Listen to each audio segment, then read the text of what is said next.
So thank you so much for coming today, and thank you for your introduction, Kirsten. I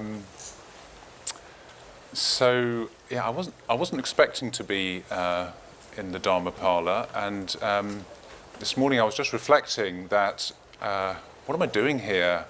It's quite an audacious topic to raise in a group of people at Buddhafield. Power, sex, and Dharma.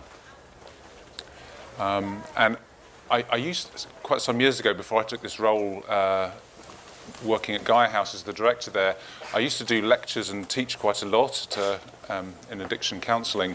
And so I got quite used to speaking in front of people, and I've got out the habit. So my heart's quivering a little bit that there's a big audience and it's a meaty topic. But hopefully, all I'm doing really is laying the table, and I'd like to draw on the collective wisdom here, which is way more experience, understanding, and sensitivity than I can offer here. And I'd just like to acknowledge that I'm on a slightly raised pedestal, which I wasn't expecting either. And things like pedestals, things like being on a program, they communicate something. They say, this person's got power. This person's the one that you're going to listen to. I'm a white male. That has a communication that says something. And so there's a real responsibility here for me, being put in this position, in this seat, to take great care. And my hope for this workshop is that we can collectively take care of power and sex and Dharma. If you're here to use power and sex and Dharma for some personal aim, you want to kind of grow in power or sex, you want to get these things for your own ends, that this isn't the workshop for you. So please go if you're in the wrong workshop. This isn't how do I get more of that.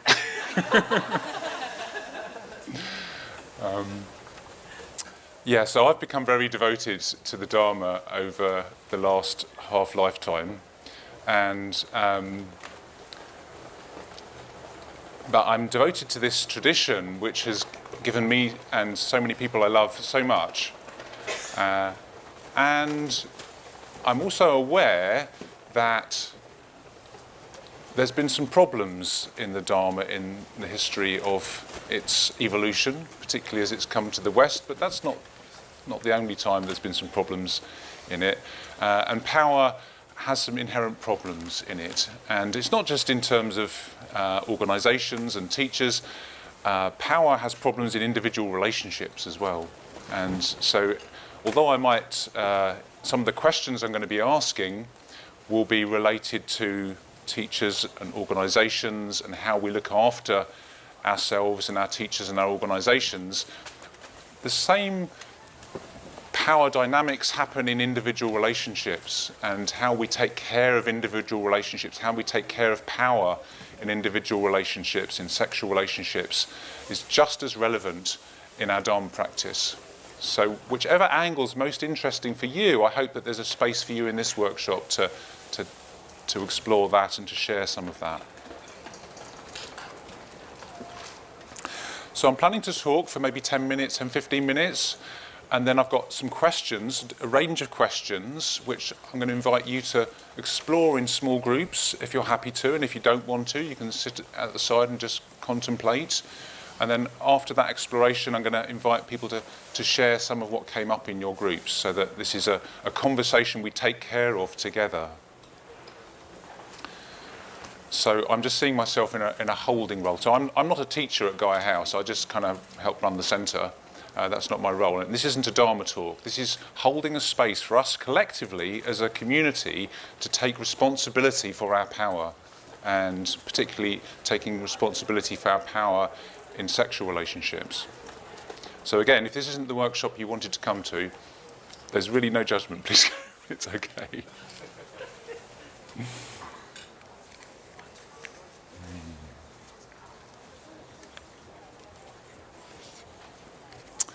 So, first of all, I might say I'm pro-sex. I think sex is a wonderful thing. I'm married with children, and I'm devoted to my wife and children. I have a monogamous relationship, and I'm also very open to people who have polyamorous relationships, but not in a sexual way. Yeah, I support sex. I think sex is great. Without sex, there'd be no Dharma. There'd be no Sangha. Yeah, sex is what gives life to this. Yeah?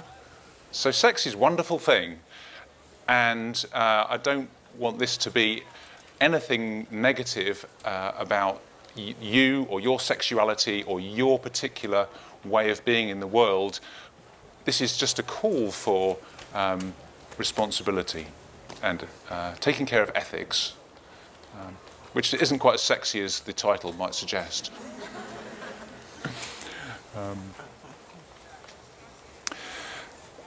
I wanted to start by just tracing some of the history of how we got here. For me, it really helps to understand power and relationship, to explore some of the conditions that bring us into this particular context in this field in 2023, where you can come and learn about the teachings of the Buddha from people who are inspiring, and they have long hair, and some of them eat meat and some of them have sex, and it's quite different to the roots of Buddhism. Once upon a time, the Dharma was taught by people with bald heads. Most of them didn't eat very much meat, if any at all, and they were celibate. Yeah. So 2,500 years ago, the Buddhist tradition emerged in India, and it was monastics who taught the Dharma almost entirely. And your relationship with those people was that they were unless you were one of the monastics, they were the ones who taught the Dharma.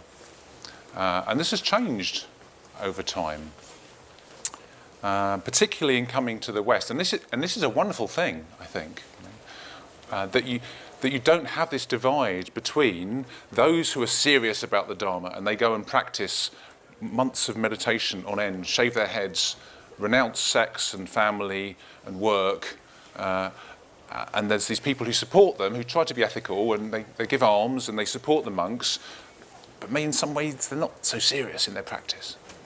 As Dharma comes to the West, me and people like me have become deeply devoted to the Dharma and have not necessarily wanted to have this split between the sincere practitioners who meditate for, like, go on retreats and do the really deep practice and live in the world and take care of family and take care of the society that supports the monks. It's enabled us to have great creativity, and it's enabled people to explore flowerings of Dharma that have never existed before. So, for example, in my tradition, in the Soto Zen tradition, the main tradition I practice in the 8th century, there was a shift from just people practicing Vinaya, the 200 or 300 or so precepts of the Theravadan tradition, and where everybody who ordained was celibate, abstained from all sexual activity. And in Japan, there was this shift to the bodhisattva vows from these previous Vinaya vows, which interpreted things a bit differently. They sort of summarized it a bit. Instead of having 200 or 300 vows, they kind of sort of maybe had 16 or something. And instead of abstaining from all sexual activity, it became abstaining from sexual misconduct, which gives a bit of wriggle room, you know. Sexual misconduct's a bit different from not having any sex, you know. So my vow, I've vowed not to abstain from sexual misconduct, and that's a bit different. I'm married. I have a sexual relationship with my wife, and for me, that's not causing sexual harm. So that's a different kind of thing, and that started in the 8th century in Japan, in this tradition. And then about 100 years ago, 150 years ago, 1872, the Japanese government, who had previously outlawed breaking the precepts. You could, you know, it was a crime to break the precepts if you were a monk. They brought in this new way of interpreting things so that it was no longer a crime to break the precepts for monks. And they said, well, if monks want to grow their hair and eat meat and get married, that's up to them. And this was quite resisted by the spiritual authorities in the various religious traditions in Japan. The bigwigs didn't like it, but the rank and file loved it. They all ran out and got married. So this is a very popular move. You know, this happened about 150 years ago in the Meiji era of Japan. And that's kind of allowed for me, for example, to recently ordain as a Zen priest. And, you know, I can have this deep practice with, and carry on the tradition of ordination outside of this purely celibate monastic tradition. And the FWBO, what's become Triratna, the organisation behind Buddhafield, have teachers. There are people who become teachers in this tradition who are living in the world. They have roles and jobs. Some of them have families. Many of them have sexual relationships. And it allows things like this to happen. How wonderful. How wonderful. And I also feel very close to the Gaia House, the insight meditation tradition of Buddhism, where people like Joseph Goldstein and Christina Feldman and Christopher Titmuss have come from Asia, the monasteries in Asia, and they've taught in this lay context.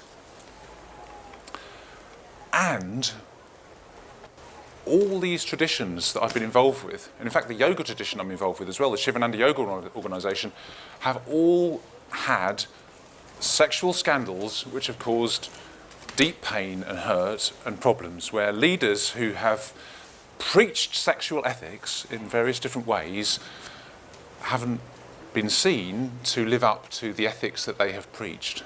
And that's deeply painful to me, and particularly to the people who've been in relationship to these gurus, these wise, maybe enlightened leaders. Yeah, we project onto people, you know. We see them as something more than, something other, something transcendent of human, some of us. We put people in positions of power, and power is quite attractive. You know, I see like what look like to me quite ugly politicians, like with very attractive partners sometimes. You know, it's like, what do they see? Oh, maybe it's the power, you know. And desire, you know, desire is very powerful. Sexual desire is very powerful. It's been said in, I think it's traced to China. This I don't think it goes back to the Buddha, but it's attributed to the Buddha, a saying that that if there was another desire as powerful as sexual lust, liberation would not be possible. It's so powerful.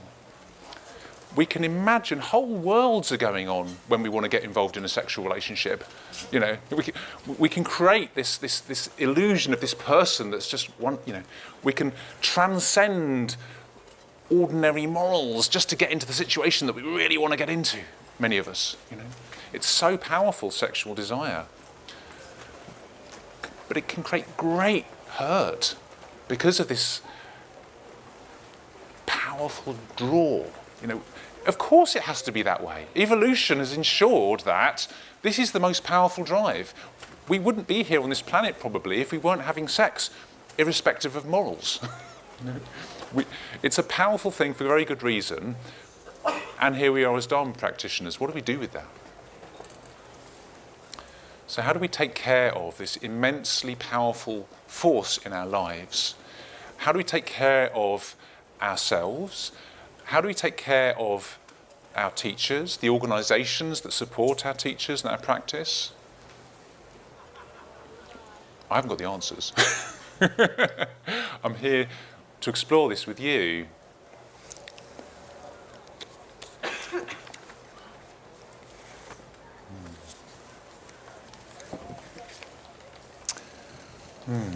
Yeah.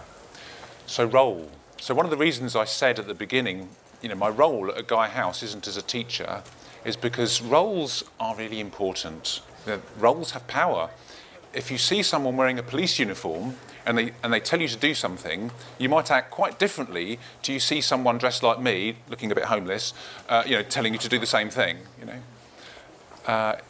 Roles are powerful. And if somebody says they're a Dharma teacher and they say something, you might hear it and relate to it differently to if somebody on the street says that to you and they're not given this title.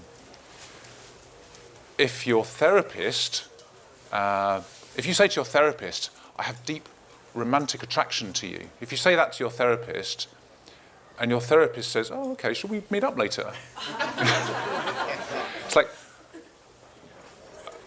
I was telling you this as a kind of, or maybe we should meet up later. Is that the therapist you want?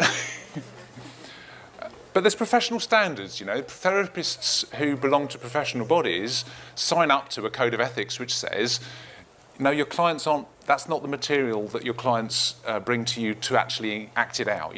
They bring that. If they bring that to you, your role is to help them to use that information they give you to help them to grow as human beings. Yeah. If you go to your Dharma teacher and say, I have this sexual attraction to you, what's their role? Is their role to say, oh, okay, really, wow, let's get this on? Or is their role to receive that information to support you in your Dharma practice? What do we want from our teachers? What do we want from our leaders? And how do we help them? There are people who I think have given some of the most profound Dharma teachings. And I've later heard that they have had relationships with people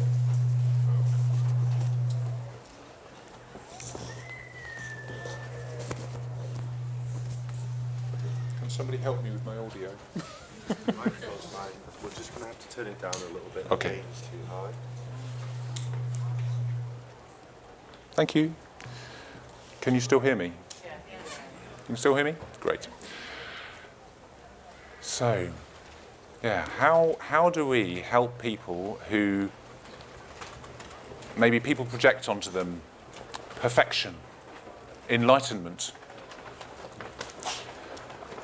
How do we help people to take care of themselves, and how do we help these people who have those projections projected onto them to take care of themselves? I'm not going to name teachers' names. You probably know some of the teachers who've got into trouble over the decades that Dharma has come to the West. Some of them from the East, some of them from the West. How do we look after this situation where people who we may personally have thought they are so wise, so enlightened, so compassionate, and then we hear these stories that they've engaged in relationships which maybe aren't so, in our view, so compassionate? How do we take care of ourselves in that situation, our community in that situation, our teachers in that situation? That's my question for us to explore today. Also, it might not be so relevant to you if you're not involved in a Dharma organisation. How do you take care of your own sexual ethics, your own sexual power? How do we look after ourselves so that we can practice kindness, presence? How can we teach Dharma? How can we express Dharma in our own personal relationships? So I've got some questions for us to explore together. And I'd like you to just, when they come, see which question most resonates for you. So I'm going to lead a little settling practice because I've stirred up thoughts, and I would really like these questions to settle into as an open a field as possible. If anyone needs to leave, because a few people are leaving, I would suggest this is a good time. So if you want to go to the yoga class or the singing class or whatever else is going on out there, this is a space to move. Please feel free. And if you're sitting at the edge and you'd like to come in, please come in. And while that's happening, if you'd like to settle into your seat, find a posture which is going to support you for maybe 10 minutes, 5-10 minutes. That might be lying down flat, it might be Bringing your spine into an upright posture. You're welcome to leave your eyes open, or you can close your eyes if you'd like to.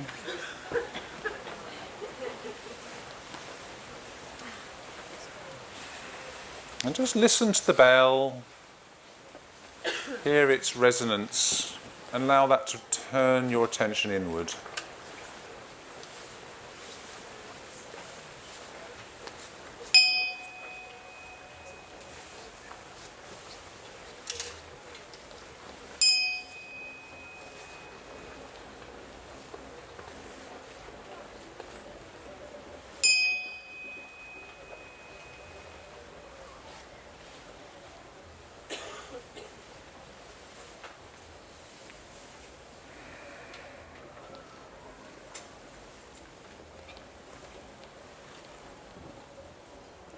Feeling into your body, feeling into our breath in this moment.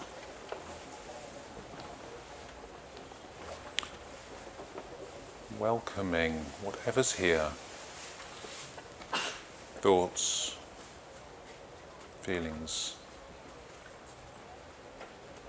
sensations.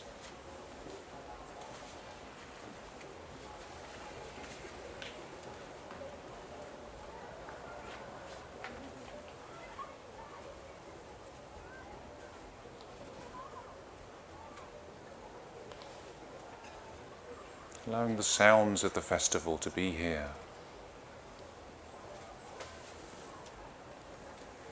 One with your breath, your posture.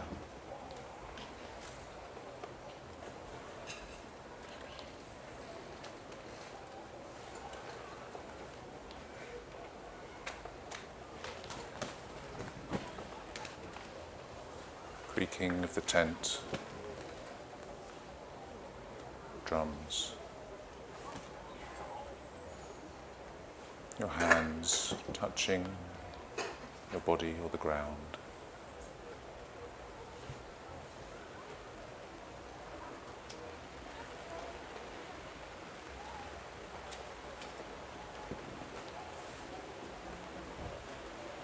Gentle rain, bringing us to this moment.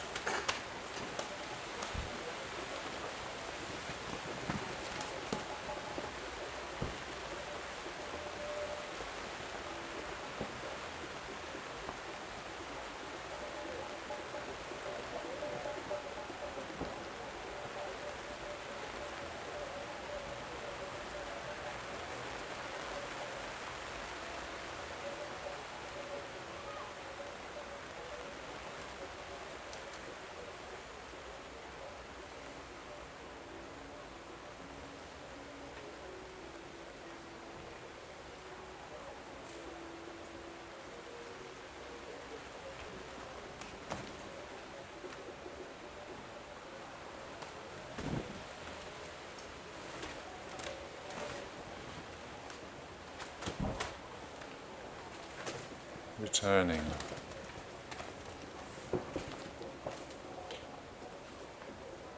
Returning again.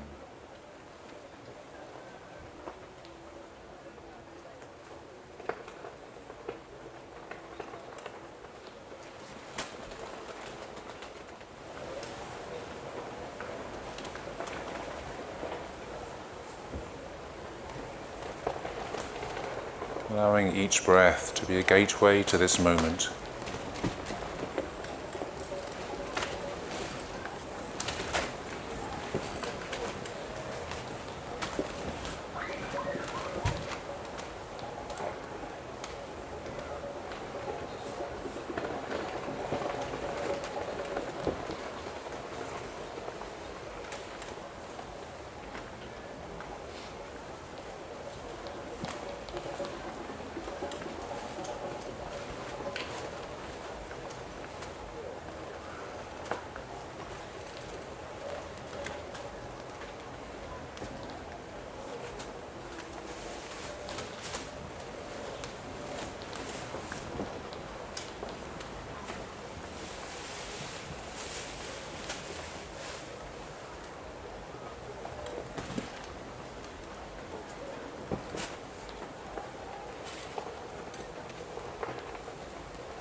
And into this space, I'm going to allow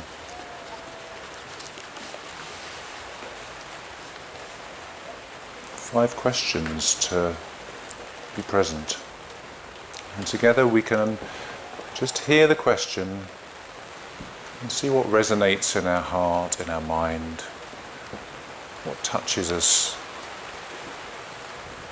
Where is our own inquiry most felt?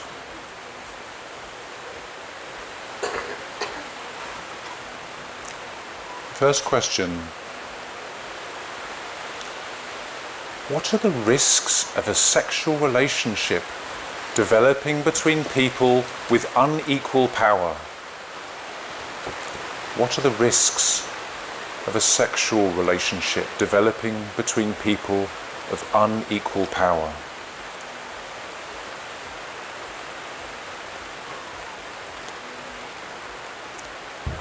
The second question: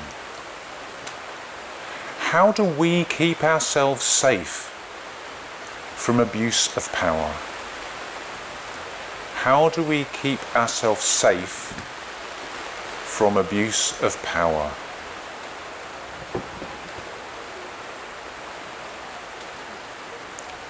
The third question: how can we help our teachers and organisations be safe from their own blind spots? How can we help keep our teachers and organisations safe from their own blind spots?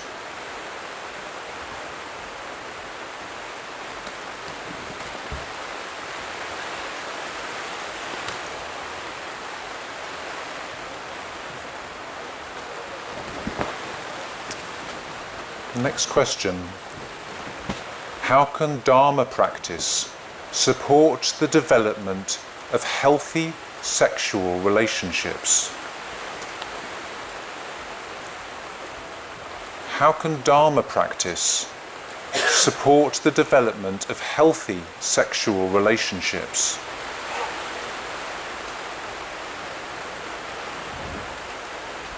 And finally, how can Dharma practice support us when things go wrong?